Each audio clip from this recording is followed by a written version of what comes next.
Good afternoon, members. I would like to welcome members to the first hybrid meeting of the Scrutiny and Audit Committee and remind all attendees that this meeting is being recorded and webcast live on the Council's YouTube channel. I have agreed the attendance of some members remotely and would remind all remote attendees to mute their microphones when not speaking, and please raise your electronic hand should you wish to speak. Please do not speak during items unless I invite you to speak. For members present, please raise your hand if you wish to speak. Thank you. Mrs. Maley, are there any apologies for absence, please, or substitutions? Thanks, Convener. Apologies from Councillor Proctor, substituted today by Councillor McLaren. We've also got Councillor Gall and Councillor Louise Nicholl, who have joined the meeting remotely, and all other members of the committee are present in the chamber. Thank you very much. Agenda item number 2, declarations of interest and statements of transparency.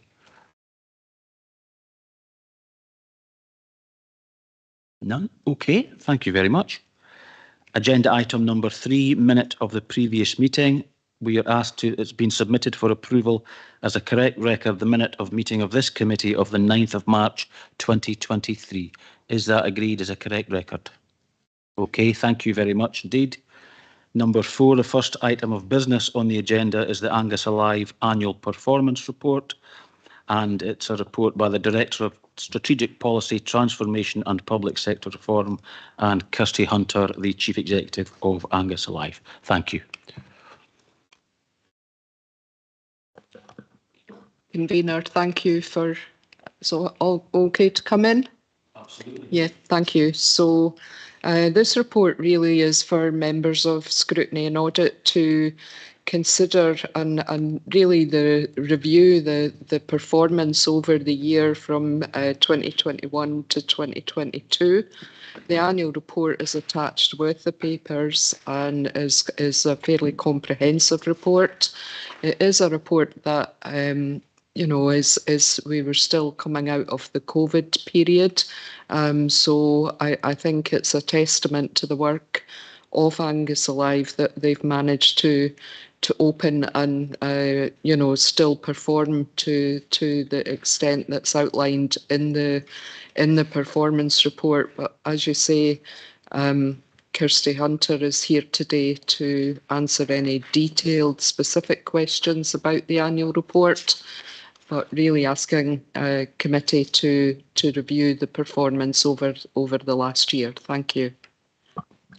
Thank you, Mrs. Smith. Are there any questions on this report? Councillor Doran. Yeah, thank you. Turning the microphone on. Yeah, I just wanted to ask a question just about the kind of vision for the culture app that's mentioned within the report. It's in the report, it states there's 600 views or 600 downloads in different areas, and I just wanted to ask a little bit more about what you're looking to hope to achieve in the future of that app. Is it for people who are based within Angus or people who are visiting to the area? And the other thing I just wanted to ask about as well is around the customer feedback part of the report, and just if there's a little bit like maybe more detail that can be shared around the customer feedback that's been received, and what that feedback is about and what areas are being focused on based on that feedback.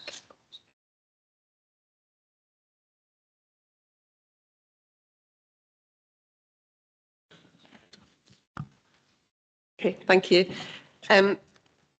I'll try and cover off both parts of those, although one of them I might have to come back to you outside of the meeting just because it wasn't notified in advance. So the Culture app, in terms of the future vision, it was fantastic during the pandemic to have the opportunity to continue to provide activities that people normally enjoy in person, such as book bugs and also Lego activities, give people the opportunity to engage with some of our collections in museums, galleries and archives through the app.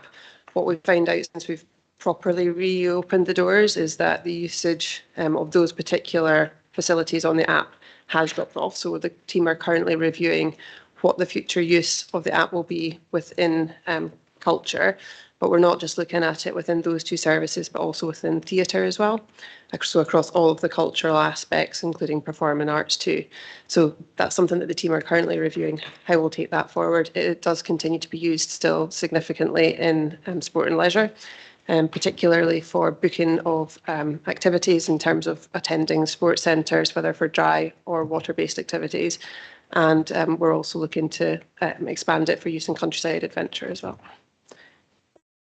In terms, I think you also asked who's it for. Is it for people who are coming to Angus or people who are resident? I guess it's for anybody, whether resident or visitors to the county, who want to take part in the types of activities that we do have on offer across the whole portfolio and family of services. With regard to the customer feedback, we've implemented a new system for customer feedback, so making it much smoother and easier for people to provide that feedback either in site, where they can fill out a form or scan a QR code to open up the app, the website themselves to fill out the details directly. If you're not actually in one of our facilities, but you want to provide feedback after you've been, you can also go onto our website and access the form directly there. That information is then all collated centrally and sent out to the different areas. Within each of our venues, we have the information up saying, you said this is what we've done about it, or this is what we're looking to do. But I can certainly get some information and look to include that in future in reports in further years, but also give you some more detail about what's been for the year past as well. Just thank you. And the reason why I asked about that is just because it's such a broad range of things that Angus Alive obviously covered. So having a bit more information about that would be useful. Thank you.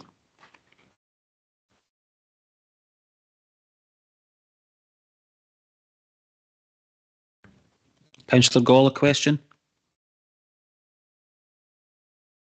Thank you, convener. It's kind of two questions, but they kind of focus on one kind of issue. On page 22, we see the group deficit at £608,000, and on page 21, the group expenditure is 78% on wages. Obviously, inflation's still at 10%, and in 2022, wages only grew by an average of 5.5% to 6%, so there's a significant lag still in wages catching up. Given the high leverage on wages to the overall cost of running Angus Alive, how exposed will we be going into 23-24? And secondly, I know on page 34, there was 9,202 visits to the 7 museums and galleries, which works out to an average. I know we can't look at it so simplistically, but on an average, that's only 1,314 visits per site. And if we did a 5-day week, it works out at basically 5 visitors per day per site. Given the costs, given the deficit, and given where we are, how sustainable do you think Angus Alive will be at keeping these kind of valuable but obviously very underused sites open? Thank you.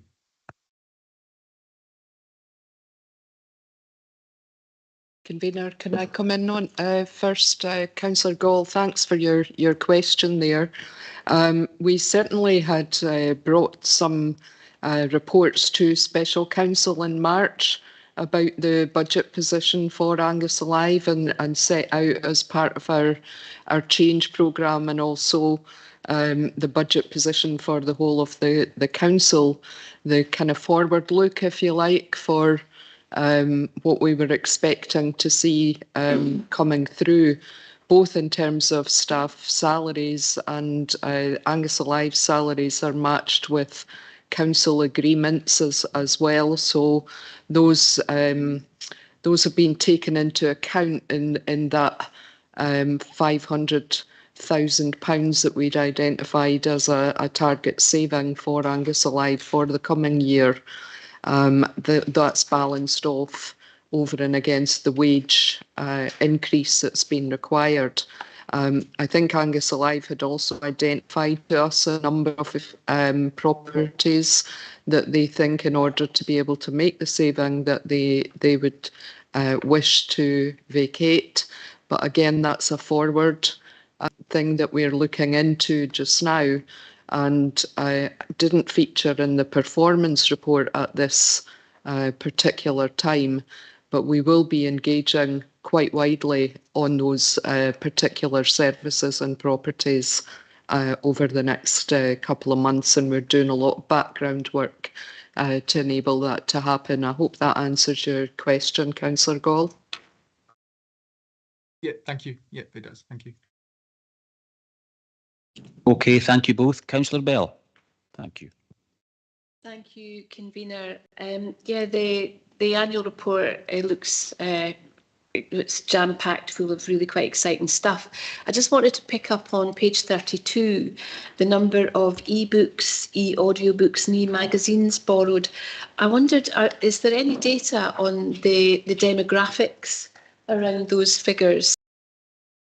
I mean, I think libraries' access to books is such a hugely important part of particularly early years development, and I wondered how that was spread throughout our communities. Thanks. Thanks, Councillor Bell. So in terms of the information about our library users, we do have some age profile for library members. So that's something that I'd be able to ask the team to get for you.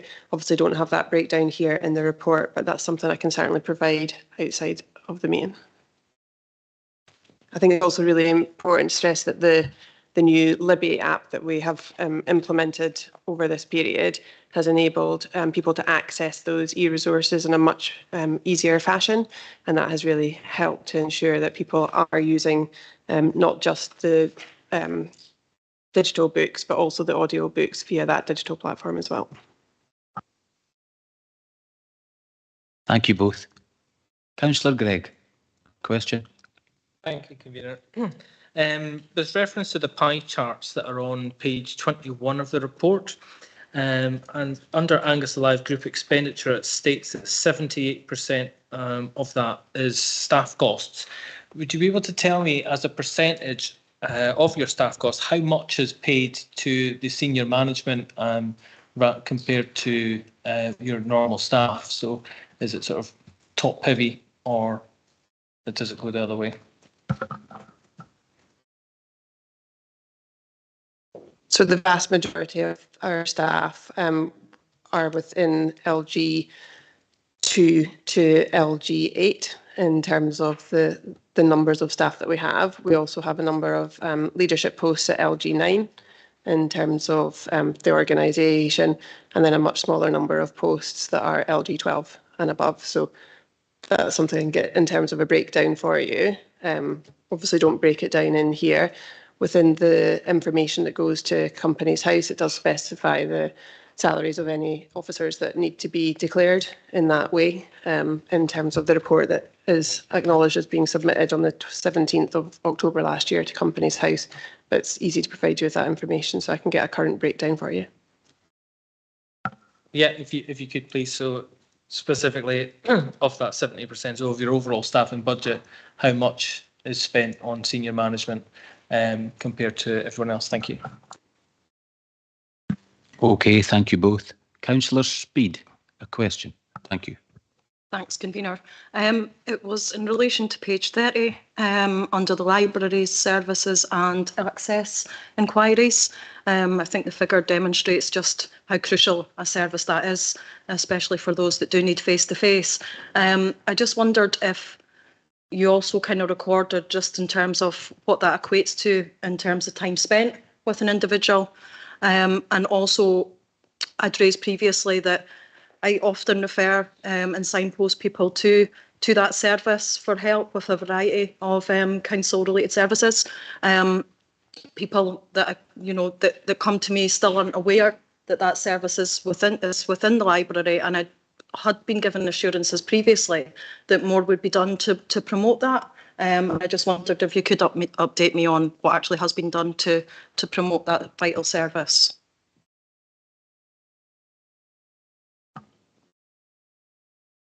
Thank you, Councillor Speed. So in terms of the recording, we break down the access statistics by a number of different areas. So some of that would be the CSP, so the customer service portal inquiries. Others are the more general inquiries where somebody's maybe coming in asking for an information leaflet or something of that nature. So it is broken down in that way. We don't record, we haven't historically recorded for every single visit how long those visits take, but we have been doing a piece of work actually recently looking at the length of different inquiries. We do know that certain inquiries are much longer. So for example, if somebody's coming in to get assistance with a blue badge application, or presenting homeless, or potentially needing help with a housing application, then those are the sorts of situations that can take anywhere from 20 minutes upwards, depending on the complexity of the particular situation that that individual is dealing with. But other things do happen very quickly. And as I say, sometimes it's as simple as handing out a leaflet or something like that, which can be less than a minute or a few seconds. So it is quite a complexity in terms of the number of minutes for one type of inquiry versus another. In terms of promotion of that service, we've been doing a lot of work in our new library newsletter, pushing that out to members to make sure that they're aware of all the different services, which would include access that are available within the library. So if you're not already receiving that, we can make sure you're added to the mailing list for that. We do also have the sign at the Access office. Was visiting that area recently and did go over to check that it is actually still on the gate of the former Access office, and can confirm that that is the case.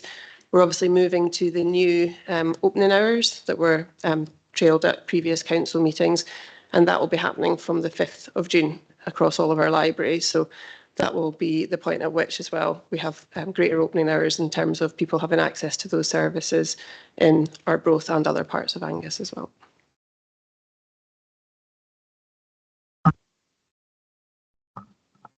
Yep, thank you. Do you think there's more that could be done to promote that service other than what you've described? Like I say, I still I'm coming across people that just don't know that it exists, and they're needing support with, very crucial aspects of their day-to-day life.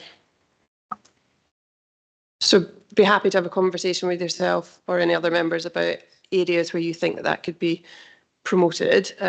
Be happy for it to go out through other communications, obviously, that council are putting out, since it's the council face-to-face service that we're providing within those library facilities. As I say, we're putting it out through our own social media and information like that too, but I appreciate that not everybody necessarily is accessing those channels. So yeah, if you've got ideas about where else that information could be circulated through, then happy to take that on board. Thank you. Councillor Speed will have a few ideas. Okay, thank you. Ms Hunter, on page 21, I have a question. The reserves, general unrestricted funds carried forward, are they earmarked for anything particular, or do they just sit there for a rainy day, as it were? Thank you. So there's different types of reserves that we have. So there's the general reserves, which are then split into restricted and unrestricted, as well as dedicated reserves. So we have some funds that are specific because they've come in from external funding organisations, and that money has to be spent on those things. There are some funds which are within what we call the investment fund, but you might more commonly have known it to be the R&R fund in the past, and that is money that has been set aside year on year to make sure that we can invest in the equipment and the quality of services that we're providing to customers here in Angus.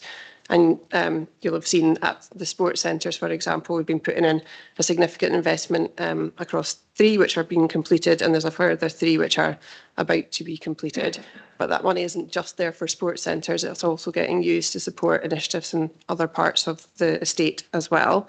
And then finally, there is some money that is for the rainy day, as you say, but that has been calculated based on the reserves policy that the Board of Directors have agreed, and that's for 3 months of staff costs to make sure that we would be able to pay staff for at least 3 months if for any reason money stopped coming in totally.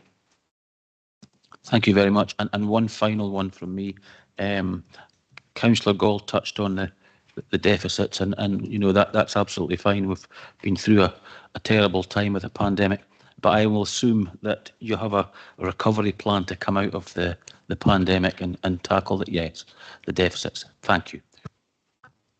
Thank you. Now, question, just to be able to update. So, as members will be aware from other reports that have been tabled at council, the charity remained a going concern and also able to trade legally throughout that reporting period.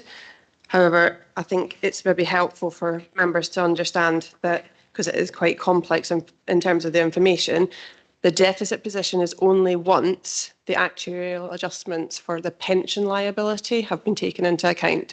So actually, at the end of the trading period, we had an operational surplus, and we were able to invest that operational surplus into the investment fund to ensure that we can continue to invest in equipment for both IT and also facilities.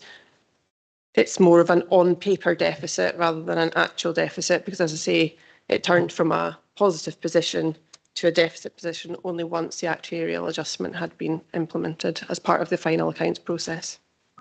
Thank you very much. Any further Councillor Gregg. Thank you, Convener. From page 49 of the report onwards, for theatres and venues, there's a lot in there about the Websters and very little about the Reed Hall. So I know that you've only just sort of recently opened that back up, having it being a vaccination centre.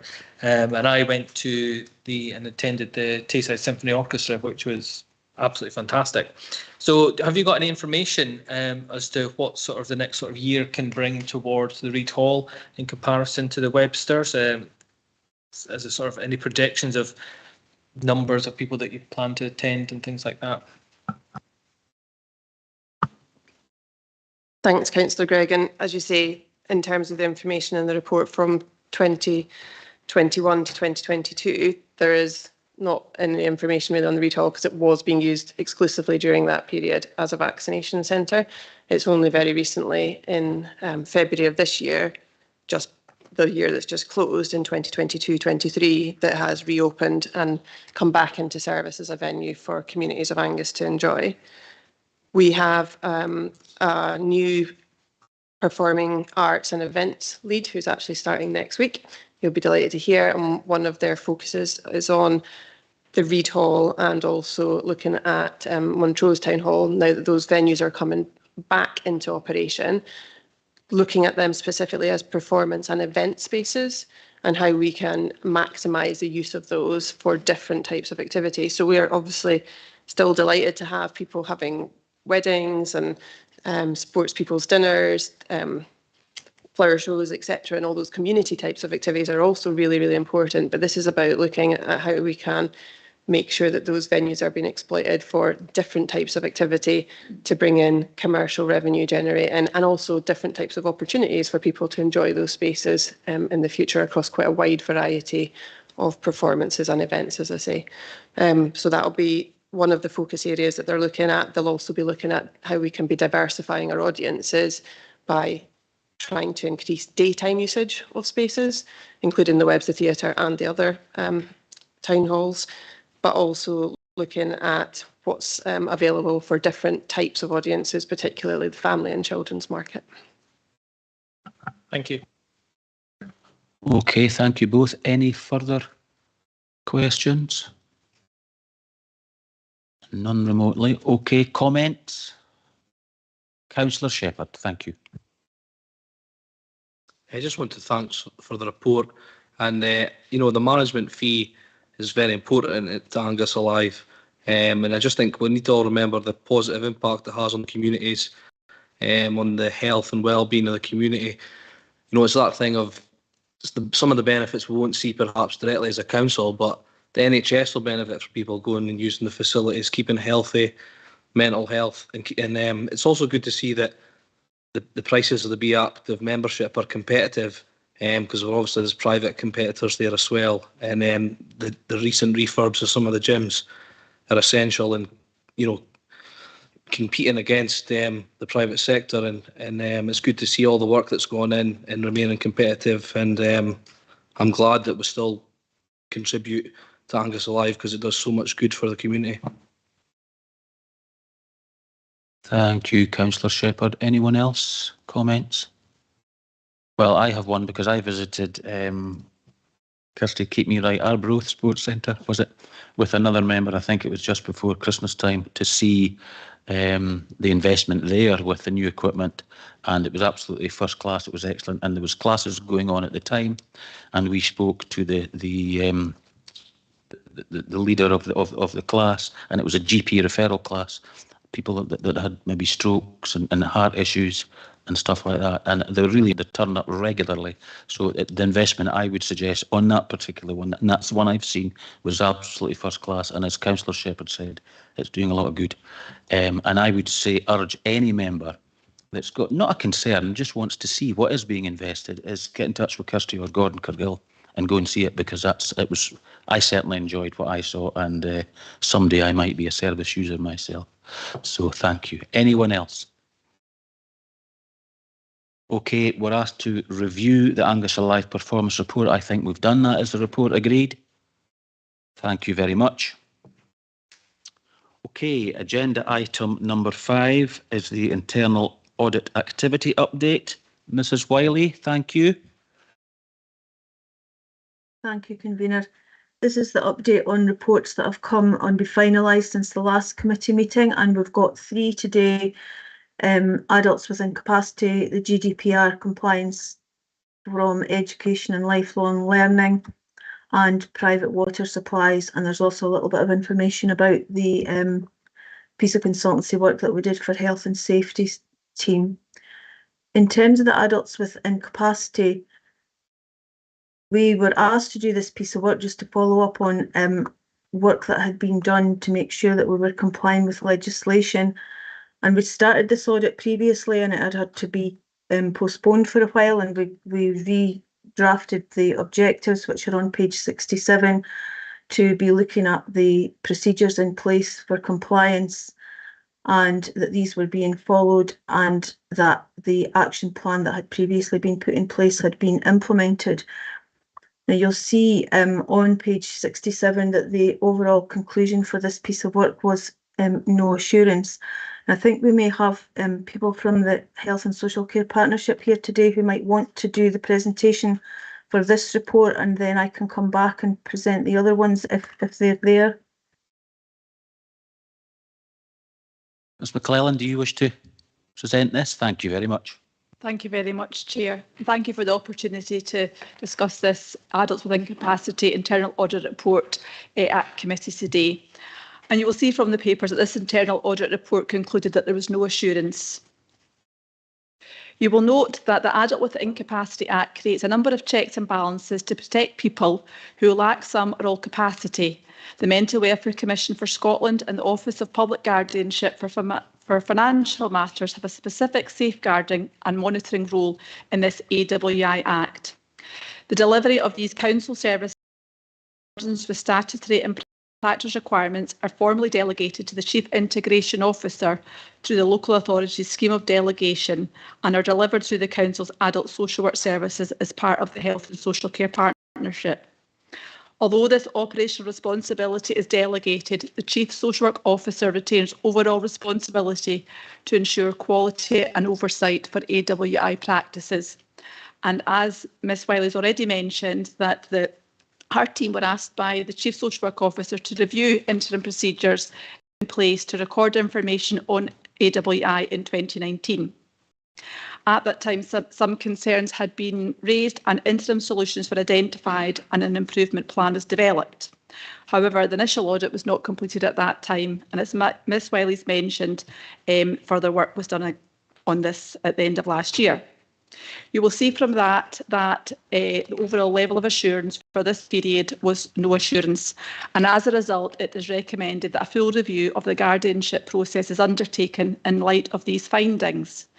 It is also recommended that key performance indicators are developed and finalised to monitor future compliance. I am pleased to report to committee today that since we have received this report, a lot of work is undergoing in the Health and Social Care Partnership to address the deficits and concerns outlined in this report.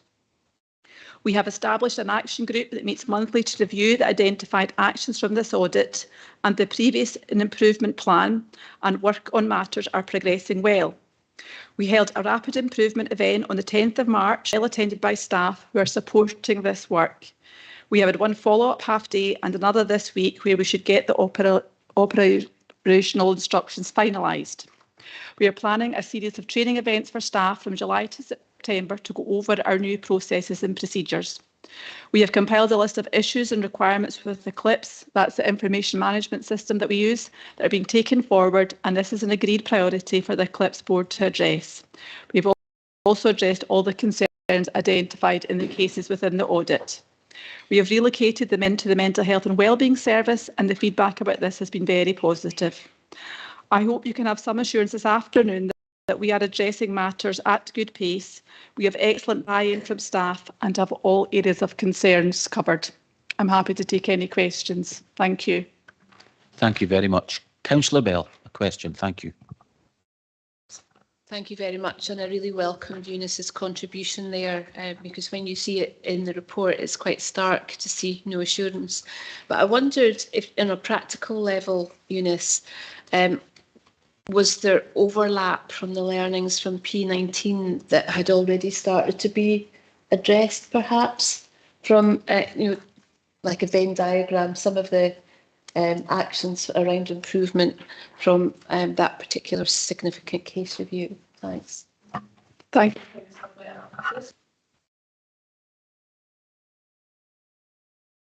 Sorry. Thank you, Councillor Bell. This was primarily around our processes and procedures, and we have really been focusing and scrutinising that. Other development work around P19 is well underway, and we have a lot of assurance through our scrutiny panel for that. In terms of key overlaps, I can't be specific about that at this meeting, but what I can say is there's a huge focus of work around this whole agenda. Councillor Dorn, question. Thank you. Yeah, thank you. And thank you for giving the update on steps that are being taken on this. I suppose my question relates to how will and when will we know if these steps are addressing what needs to be addressed? So kind of what is the next step for us after this in terms of looking at the assurance? That might be a question for Kathy, maybe. Thank you. Yeah, thank you.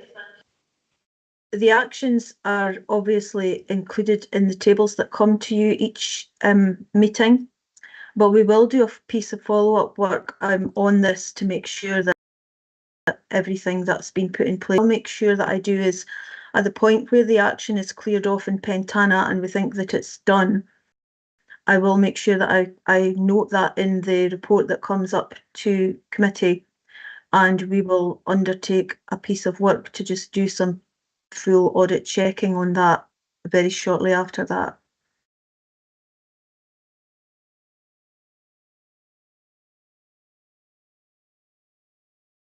Okay, thank you, Mrs. Wiley. Anything else, Councillor Dorn? No. Any other questions? No. Councillor Shepherd, thank you.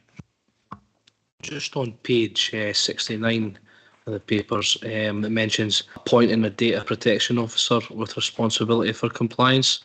I just wondered if that had been done, or if we're going to be recruiting someone. And there's a second point about mentioning papers stored at, look at my bit, find the page.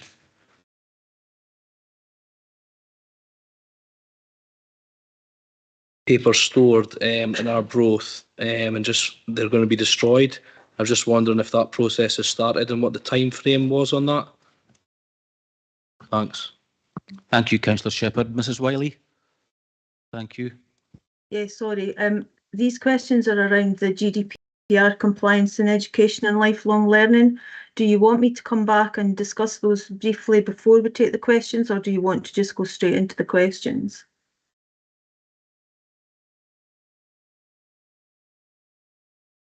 I think if Councillor Shepherd would maybe like an answer now, would you? Yeah, that would be helpful. The second point I made, that was page 72 of the papers as well. Thanks.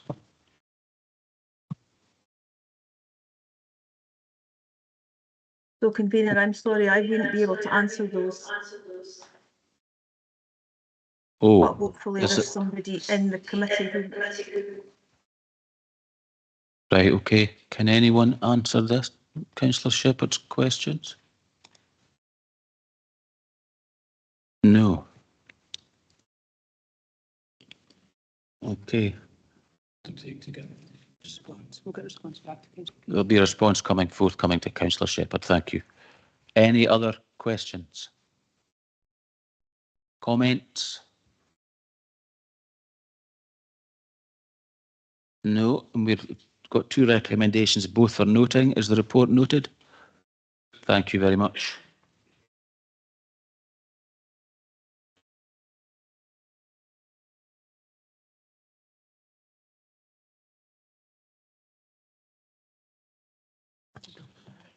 Mrs. Wiley, my apologies. I have jumped the gun. You did mention these other two parts to me, so would you like to talk to them now? Sorry.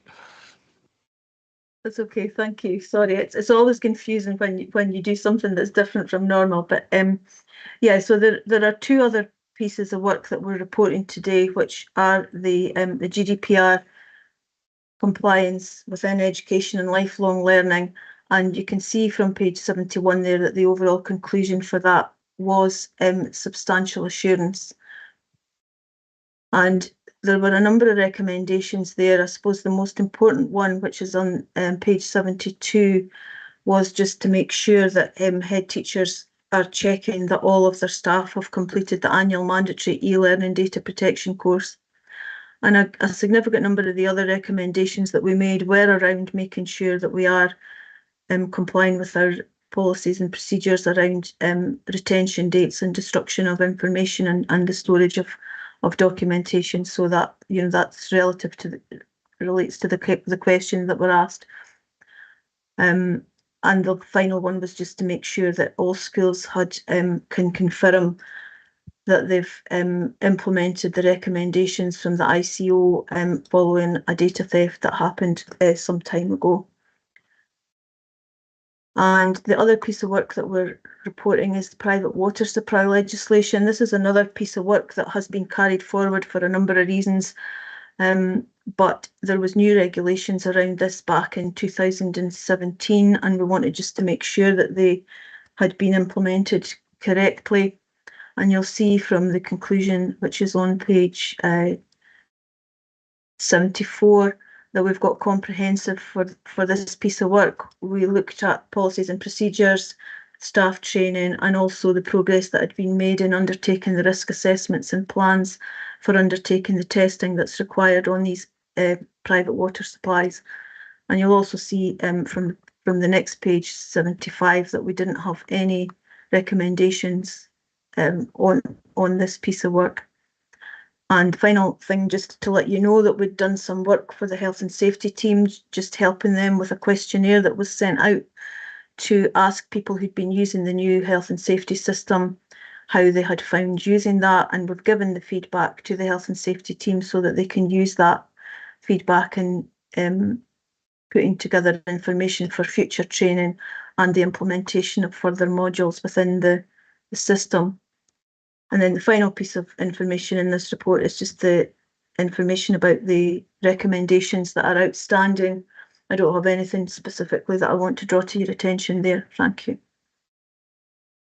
Okay, and apologies again to yourself, Mrs. Wiley, and the members for me just going too fast on these items that Mrs. Wiley's talked about there just now. Are there any questions? No. And any comments? No. And we've already agreed the report. So thank you very much, Mrs. Wiley. I've got an answer to Councillor Shepherd's. Oh, okay, Mr. Lorimer. Fine. Through the miracles of technology and just having a quick word with colleagues in education, lifelong learning, I've got an answer to the question, so that I might as well cover it now. In terms of the question on page 69, appointing a data protection officer, that is something that we already have in place. That's part of the Act. And I think the other question was on page 72, which was about the clear out of the Brunton block. Was it? Yeah, I'm told that clear out has now been complete. Thank you. Thank you very much. Okay, members, we'll go on to agenda item number 6 now, which is the CIA report. Fraud is on the rise, and it's a report again by Mrs. Wiley and Mr. Ritchie's, also on the meeting virtually to answer any questions. Thank you, Mrs. Wiley. Thank you. This is a report that was issued by the Chartered Institute of Internal Auditors and it's specifically aimed at audit committees, not just in public sector, but in the wider sense.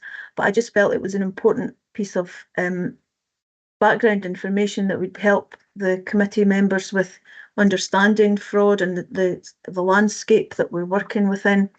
And so that's why we've brought it to you. The report did have a few questions that it said that you should ask your audit committee, and on page 80 and onwards there's a table there which gives you that information in terms of how we're using some of the information that's included in this report in the planning of our counter fraud and internal audit work. And we've also answered some questions around the fact that we have used information and we have considered things in terms of the increased potential for fraud due to the pandemic and how that might impact on working within the council. But it's more for information, and just really if there are any questions around what we've presented here and also the questions that are within that report from the Institute, then Ewan, as you said, is here, and hopefully between us we'll be able to answer any questions that you have. Thank you. Thank you very much. Any questions from members? Councillor Bell, thank you. Thank you, and thanks for putting this report in front of us. To be honest, I don't think anyone would have been terribly surprised by it. You know, that triangle is a pretty obvious one.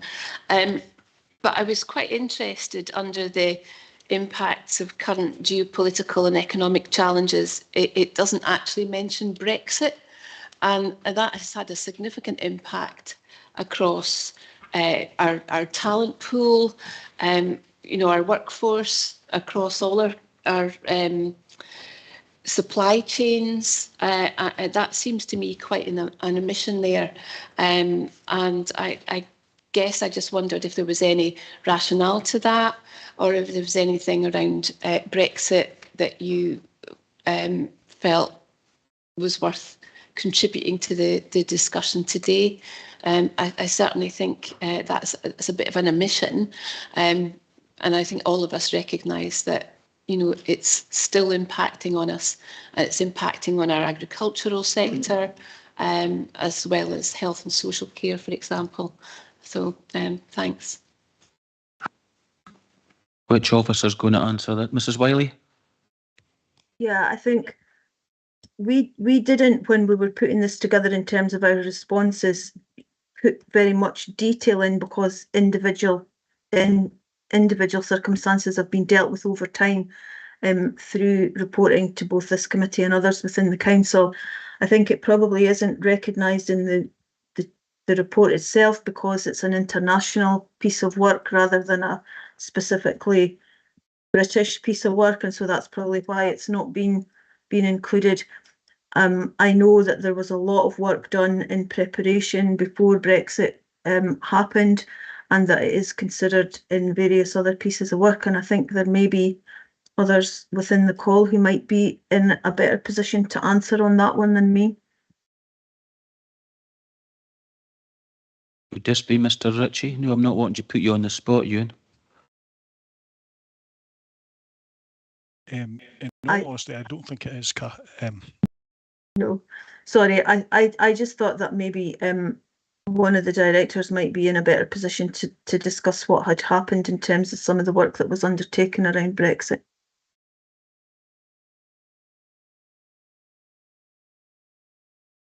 Sorry for putting everybody on the spot there.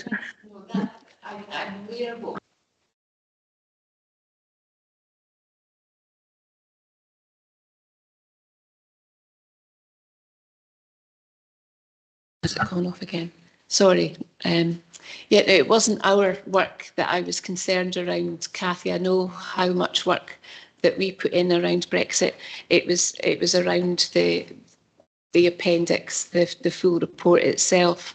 I just thought that it was a glaring omission from a UK perspective. Thanks. Thank you both. Councillor Devine. Thanks, convener. I think it's probably a question for you, and actually, I was just wondering if you're finding more people using the whistleblowing pathway, and have you actually have you found more incidences of fraud in the council, however small it may be? And the last bit would be, are managers aware? This is one of the questions we're supposed to ask you. Are managers talking to staff regularly about fraud? Thank you for the question. Yeah, there has been an increase in fraud referrals that have come in our direction to the counter fraud team. Not a marked increase, but an increase. I thought that was partially down to a system change that we have, where we now receive referrals. Manager queries that used to go to IT would now come directly to fraud, so that would partly explain that. So that would kind of deal with the incidences. We try to deal with counter fraud using our fraud governance framework to prevent, detect, and investigate fraud. And part of that is raising awareness of counter fraud by various means through the intranet and through Yammer and through face-to-face counter fraud awareness. And that's one of the means by which we try to do it. We've also got a fraud risk assessment that we've created and certainly shared with CLT, and we're looking to embed into the council's risk management process. I say we're looking to, that's going to happen. So yeah, we one of the vehicles we use to counter fraud is to create awareness and ensure that there's a vigilance. And I think that stood us in good stead, certainly in respect of the issues raised by the CIIA report. We found that our awareness and our vigilance has been really at the forefront when we have encountered problems, the issue of cybersecurity and the potential issues of phishing emails and scams and payment diversion payments. We find that staff are highly tuned into this type of attempted fraud. Thank you. Thank you both. Councillor Gregg, a question. Thank you. Thank you, Convener. With many of the council's agile work styles now incorporating an amount of working from home, how is that being monitored to ensure that work is being done and that people are working rather than just turning on their computer and going away for the day and then coming back and turning it off at 5 o'clock? Through you, Convener. Yeah, we regularly look at that in terms of management action, and managers manage staff and have one-to-ones with staff on a regular basis. We also pick up any whistleblowing complaints where people are concerned about individual members of staff in whatever shape or form in terms of logging on and perhaps being inactive. So all I can do is give you real assurance that as a management team we are looking at that on a regular basis. Thank you. But can I just finish off by saying our senior auditor, Mrs. Wiley, has also done a piece of work she might want to add to, which is completely independent of the managers within the council. Mrs. Wiley, do you want to come back in again? Thank you.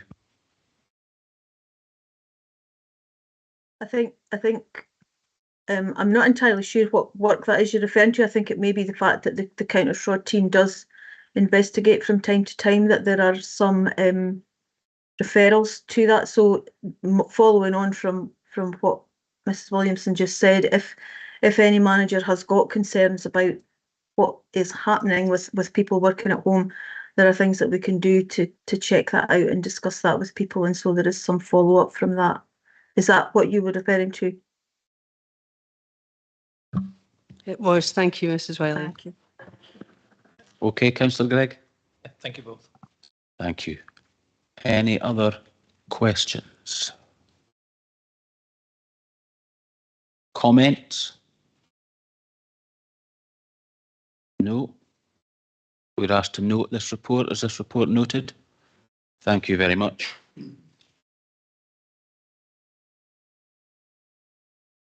And agenda item number 7 is a Treasury Management Strategy Statement 2023-24.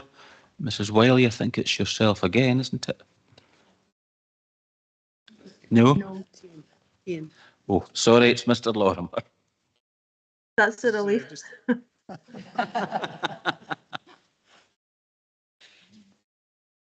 Thank you, convener, and good afternoon, members. I did quite a detailed. This report was at council last month, and I did quite a detailed introduction to the report when it was at council. So I wasn't planning to repeat all of that today. I'm happy to go through that introduction again to the report. But what I thought I would do is really just open it up for questions that the committee have, and in particular whether we did do some treasury management sort of training as part of member induction, probably about September, October time.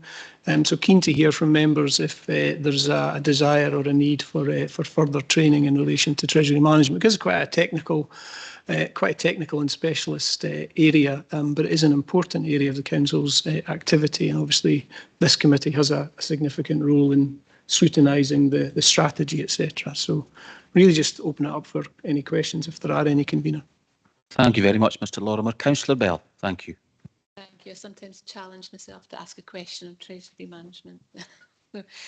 Page 99, Ian, section 8, the IFRS 16 leasing. I'm wondering what sort of time investment, staffing investment is that needing, and is that going to be problematic? What are your projections on that in terms of your capacity? Thanks. Yeah, thanks, Councillor Bell, for that question. It is a significant change. We will bring more detail back to members in relation to that. We're currently at the kind of information gathering stage. But yeah, it will be a significant new burden, because it's not something that we do at the moment. It is additional work. There's probably more work to be done to establish the initial set of data, and then it'll be easier to maintain from that point on. I wouldn't like to hazard a guess at the impact in terms of time, but it will be significant, not only for finance staff, but we will also need to gather information in terms of leases and other transactions that are affected by this financial reporting standard held by services. So we will need some input from staff across the council. It is a significant one. It's actually been delayed a few times, as we refer to in the report, but 24-25 financial year is when it will finally need to be implemented. But we have a plan. We've got a working group that are working on that, but we are unfortunately having to try and fit that in with all of our other work. So it's a significant one for us to deal with. Okay, thank you. Any other? Councillor Shepherd. Thanks, convener. Just wondered if there's any opportunities in the near future for debt rescheduling for the council. Yeah, thanks again through you, convener. Thanks, Councillor Shepherd.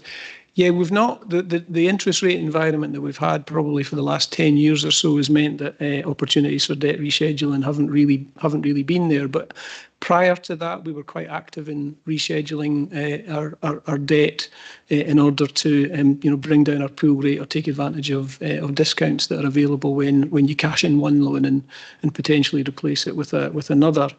I think the opportunity will be there as we move into the next 2 or 3 years and we start to see, well, the projection is that we'll start to see rates falling back a little bit again.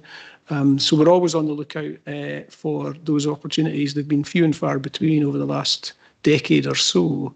But we have those discussions regularly with our Treasury advisors in terms of doing that. So we've done it in the past and we'll continue to look for opportunities to do it in the future. We need to be careful. You wouldn't want to give up a low interest loan that you've potentially got for a long time just to get a discount on that if you can't replace it with something about the same or better. So it's a judgment call, but hopefully that reassures you that we'll keep that in our sights. Okay, thank you. Mrs. Wiley. Thank you. Thank you, convener. It was just to reassure members, you will be aware that at the self-assessment session that we had at the end of March, Treasury Management was identified as one of the areas that you asked for further training, and I do have that in the action plan, which will be coming back up to you in the report that comes in June. So it's just to reassure you that I haven't forgotten about that. Thank you very much, Mrs. Whaley. Any further questions? No comment? Councillor Nicholl. Thank you very much, Convener. At the Convener's briefing, and I don't want to go over it all again, but I was very pleased with the way the Council were handling the borrowing and the investments of our money. Thank you. Thank you very much. Anyone else? As Mr Lorimer has said already, and it's in the report, this has already been to the Council. So do we agree this report? Thank you very much.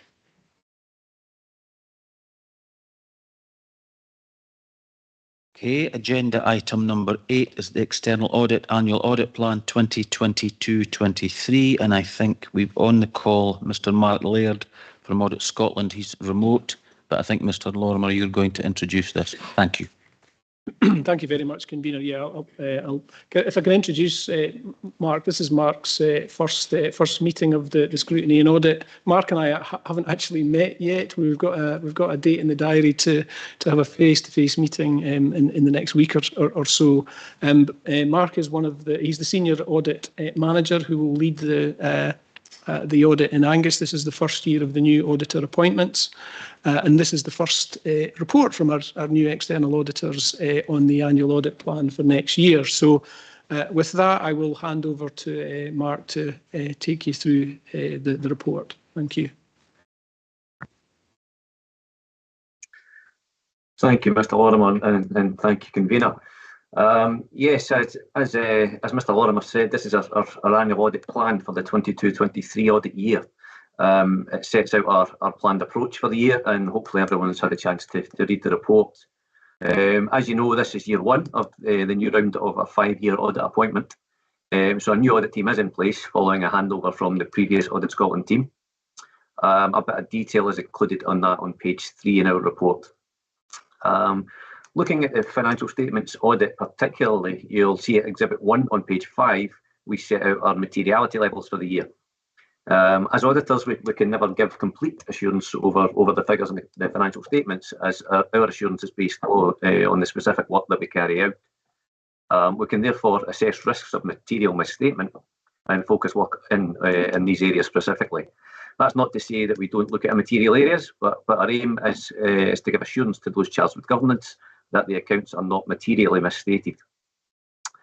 Materiality is calculated to assess the impact of audit adjustments on the financial statements, and this has been set at 2% of gross expenditure for the year. This is a baseline for all of our audits, and we wouldn't deviate from that only if we saw the particular audit as being high risk. So based on prior year knowledge of this audit and no history of significant errors, we don't see any reason to deviate from that for this year. Performance materiality acts as a trigger point for additional audit procedures. Where we identify errors approaching this level, we would consider the need for additional testing to give us that necessary assurance over the figures in the accounts. So this has been set at 60% of planning materiality based on our assessment and our knowledge of the council, as with planning materiality, as I said. Exhibit 2 sets out the significant risks of material misstatement that we've identified from our planning work. The risk of material misstatement due to fraud caused by management override of controls is a standard risk that we present in all of our audit plans. It's required by ISA 240, which is an auditing standard, as explained in the table. The right-hand column outlines the audit procedures planned to respond to this risk. The other is also a common risk, especially within councils, relating to the estimation involved in the evaluation of land and buildings. Again, the right-hand column outlines our response to this and our planned work around that area for the year. We've also identified a risk of material misstatement in relation to the valuation of the pension disclosure, as we've set out in paragraphs 22 and 23. However, we don't deem this to be a significant risk, and we will place reliance on the actuary as a management expert in this area. Page 9 provides information on our audit of charitable trusts and the materiality levels for those in particular. Page 11 outlines the wider scope areas that we'll also consider, and we'll carry out work in these areas throughout the year and report in our annual audit report.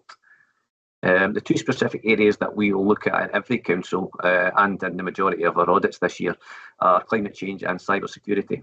And I note that both of these actually feature within the risk paper later in the agenda.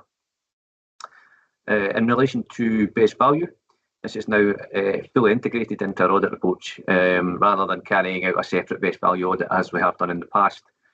So instead, we'll follow up on the recommendations on the recent best value audit and conduct thematic reviews each year at all of our council audits. So this year we will look specifically at leadership and we'll provide our conclusions in a report to management later on in the year. This will also again be summarised within our annual audit report. The new approach to best value will still involve the controller of audit reporting to the Accounts Commission at least once in a 5-year period. And this will happen for every council, of course, just to report on the council's performance in meeting its best value duties. However, as can be seen in the plan, that won't be required this year for Angus.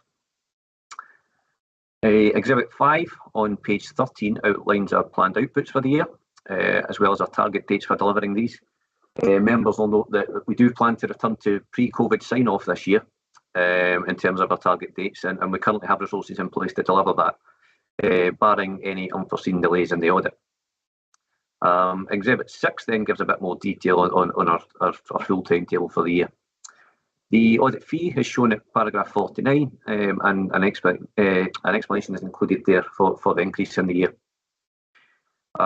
Information in relation to our arrangements for independence and for audit quality is set out on page 16, and a bit of background on our audit team is included at Appendix 1. This also confirms that the appointed auditor is Pauline Gillen, who will sign the audit certificate in due course. Convener, that's all I plan to say at this time, but very happy to answer any questions from members. Thanks. Thank you very much, Mr. Laird. Councillor Bell, a question. Thank you, and it's lovely to meet you, Mark, albeit virtually. My question is on the section 2, estimation and evaluation of land and buildings, just under Exhibit 2. I just wondered from a national perspective, given the different markets across country in terms of property values, how much variance are you seeing with what's on people's books at the minute and the impact of COVID and what might have happened to those properties in the meantime? Because the markets have fluctuated quite wildly over that period, and different types of buildings are either massively up or massively down in value. And I just wondered what sort of percentage variance might be found across the whole of Scotland. Just broadly, I'm not asking for great detail in terms of each local authority area, but just what we could kind of expect, and that would be helpful. Thanks, Mark. Mr. Laird, do you want to come back to Councillor Bell? Thank you. Yes, thanks, Convener. I wouldn't hazard to give you a specific percentage, as you say, on the variances we'll find across the board. What I would say is that we'll completely rely on the valuers for this for the valuations. I mean, majority of councils, and as is the case with Angus, will have a rolling programme in terms of their valuations over a 5-year period. What valuers have done certainly the COVID years, so perhaps going back 2 years or 3, they'll put a bit of an exception in their valuation report to say that if a specific asset group hasn't been valued within that time, they won't give full assurance on the valuation of that asset due to the market situation as you've outlined. We were including those within our audit opinions as well, just to make members clear on that we weren't giving full assurance either as the valuers. So it was a bit of an exception in the audit certificate, if you like. However, in the last couple of years, we've been able to remove that and go back to giving full assurance over these areas due to obviously market settling down a little bit, albeit perhaps not completely. So hopefully that gives you a bit of assurance there, but I wouldn't like to give you a value. Thank you very much. Councillor Doran. Thank you. I just wondered if you could give a little bit more information about what is looked at in the context of the climate change piece, because I'm aware this is an area that obviously spans across all different aspects of how the council runs, and just to give a little bit more about what kinds of things you would be looking at in the audit. Thank you. Mr. Laird, thank you. Yes, thanks. It's very much it's a fairly broad area as you've outlined. So we will really just be looking at the council's arrangements in particular for anything they're doing in terms of looking at perhaps reducing emissions across the board. Anything that we pick up from within that we think we may want to target and look into a little bit deeper, we will. But I mean, as outlined in the plan, it's really looking at greenhouse gas emissions and so on and so forth in the first instance. But as I say, we might perhaps dig a little deeper where we think that might be necessary. Hopefully that answers the question. Thank you. Okay, it does. Thank you, Mr. Laird. Any other questions? No online ones. Comments? Comments? Is the report then agreed? Thank you very much. Thank you, Mr. Laird, for your attendance. Thank you. Members, agenda item number 9 is the detailed risk reporting to this committee, and it is Mrs. Wiley this time to introduce this report. We've also got, for the climate change risk presentation, Jill Patterson and Anthony McGuinness. So thank you, Mrs. Wiley. Thank you. This is the final one in the current programme in terms of the risks that are coming to be discussed specifically at committees. And the one today, as has already been alluded to, is climate change. And there's nothing really more for me to say, but just to hand over now and let Jill and Anthony do the presentation. Thank you. Thank you very much. Thank you, Cathy, and thank you, Chair. So this report presents the detailed risk information to Scrutiny and Audit Committee on the corporate climate change risk. Since the update provided last year, and there's been a significant range of activity undertaken, not least the Net Zero Action Plan, which was reported to committee late last year. While of course sits specifically within the Planning and Sustainable Growth Service, as has been highlighted earlier today, climate change really touches on all areas of the council work, so requires very much a collaborative approach. There are 2 project officers for climate change. We have 1 permanent post and 1 temporary post.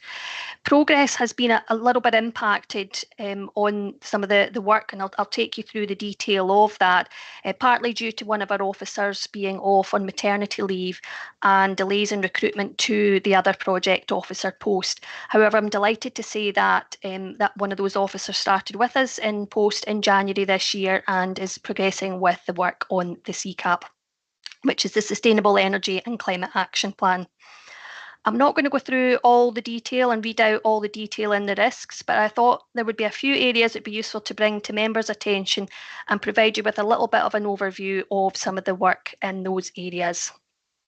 So under the Sustainable Energy and Climate Action Plan, CCAP, with that officer now in post, they have been working to review the detail within the CCAP and the progress to date. And a review is scheduled to come to committee in November this year, updating on that progress and recommending any changes to move forward and prioritisation of the actions within that further. Work has been progressing to set up and structure the CCAP steering group, and I know there's been elected member interest in that. We are just working on the detail of that elected member and business representation in terms of how that is structured, but the first meeting of that steering group is due to be scheduled very shortly. Moving on to the annual Public Bodies Duty Report. The data gathering for the 2022 and 2023 period is now well underway and will again be reported to full council in November of this year. In terms of the Angus Council carbon insetting potential, unfortunately we're still awaiting the guidance from Scottish Government on that, so has held off, and that has impacted on progress under that risk action. For the Local Heat and Energy Efficiency Strategy, otherwise known as an LHES, Angus Council has been successful in achieving a funding package of 75,000, which was set aside by COSLA and Scottish Government to support the development of LHEs across Scotland. The consultancy report was procured particularly quickly, given there's quite a competitive interest in securing that support, and development of that plan is progressing extremely well. There's a requirement in legislation for those to be produced by the end of this year. So again, it's going to be one of these reports that comes up later in the year to members. We're still awaiting the Sustainable Scotland Network guidance. All councils are a member of that network on the climate change impacts assessment guidance on inclusion in committee reporting. So that is an action that has been delayed, just pending that guidance, rather than the team progress and implement some work that may need to change later on. And just moving on to the last brief update, I think it'd be useful to highlight to you is around the development and delivery of a programme of adaptation projects. The focus of the teams has been very much around what we term landscape scale projects, which are significant scale projects that have the potential to deliver big impacts. We already have a multi-stakeholder nature restoration fund project in development in the Angus Glens, and there'll be a report update on that to communities coming up in May. And we also have the corporate Nature Restoration Fund projects which are being delivered through the annual Capital Grant Fund. Thank you. Thank you very much, Jill. Are there any? Councillor Bell, a question. Thank you. Sorry, thank you. Stop sign. Jill, thank you for that. I was interested in the landscape scale work, and Forestry and Land Scotland have just bought the Glenprosen estate in Angus, and they're planning on putting that to all native woodland planting. I wondered, have you had any engagement with them yet over any possible partnership working there? Thanks. Thank you, Councillor Bell. Yes, we have indeed, and we have an Angus Glens partnership group set up already, and had a meeting of that group and a further meeting scheduled, I think, June and July time this year. That first meeting is coordinated through the Cairngorm National Park Authority. It brings together all the different landowners across the Angus Glens. And the basis for that was really bringing together all different parties to look at these broad landscape scale projects, look at that in the context of the new Cairngorm National Park Partnership Plan and the aims and objectives of that, and how all the different estates and owners can work together to deliver on projects and also tap into a lot of the external funding that is available. It was quite timely, that initial meeting, as it was just a couple of weeks after Forestry and Land Scotland purchased the estate, and they were able to attend, and there's already been quite a bit of activity from them just in the context of that group, and some key actions for the next session coming up in the summer. Councillor Devine, thank you. Thank you. Thanks, Jill. I was going to ask you when the CCAP working group was going to be up and running, but it's good to hear that it's really pretty imminent. That'll be very useful. Can I ask you about the training for carbon reduction? I think there's, what's that number? 00069 is talking about councillors and management will have some training on carbon reduction. Will you be using the CCAP, not the CCAP, the APSI training modules, do you think? It will be a combination, Councillor Devine, of the APSI training modules and also a programme that's been developed through the Improvement Service. So our planning skills programme has a train the trainer on carbon literacy training, and actually my team leader is away at that training today. So it will be a combination of those two functions. The task action has been delayed a little bit just to that maternity leave, but we've got quite a strong programme moving forward when we're back up to full strength in around August time. Thank you. Councillor Dorn.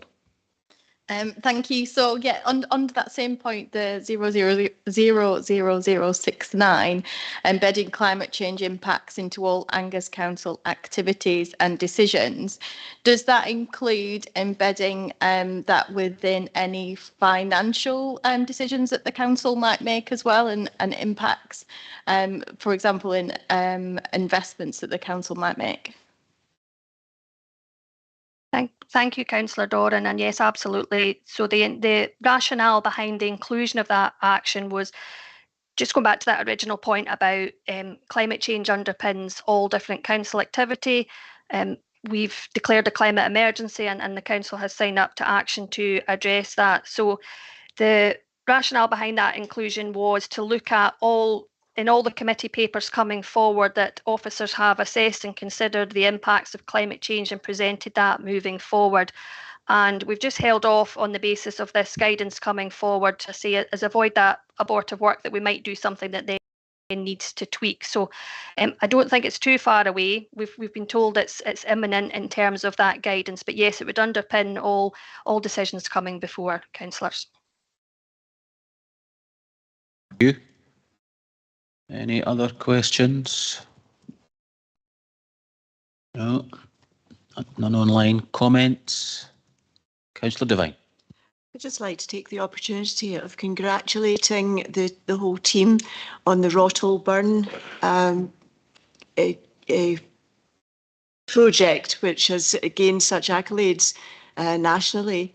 Well done, everybody. And I mean, the biodiversity changes up in that area will be seen for years to come. It's just great. Thank you. Thank you. Anyone else? Comments? No, just the one recommendation then. Is this report agreed? Okay, thank you very much. And the final item, agenda item number 10, is the Regulation of Investigatory Powers Scotland Act 2000, and its report by our Director of Legal and Democratic Services, Mrs Buchanan. Thank you. Of Regulation of Investigatory Powers Scotland Act, otherwise known as RIPSA. There was one authorisation granted for surveillance in terms of the period from January to March this year. It was for covert and surveillance. We can't provide the details, of course, because of the covert nature, but can confirm that the process was carried out in accordance with legal requirements. Thank you very much. Any questions? No comments? Oh, sorry, Councillor Speed. Yeah, thank you. Yeah, I receive quite regular contact from constituents with regards to antisocial behaviour difficulties that they're experiencing. And it's often when they've gone through the usual kind of council channels to seek help and be supported in that. And I know that obviously we have to be very careful around kind of breaches of human rights, and that we don't want to be over using our powers. But I just wondered if you feel that we're using our powers enough because of the impact that often the person who's experiencing, whether it be loud noise, music, or whatever type of antisocial behaviour, are we using the powers that we have enough to be able to address and tackle those type of situations, do you think? Thank you for your question, Councillor Speed.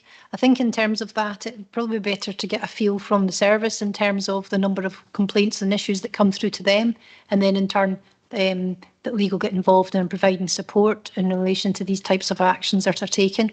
So I suspect there won't be anyone available here today to provide that information, but we could certainly look into that and get back to you. Thank you. Anyone else? So I don't miss anybody. Nobody online. No comments. No. Is this report noted? Thank you very much, and thank you all for your attendance today. And I hope you all have a nice afternoon, the rest of your afternoon. Thank you. John, can you stop the live stream, please? Thank you.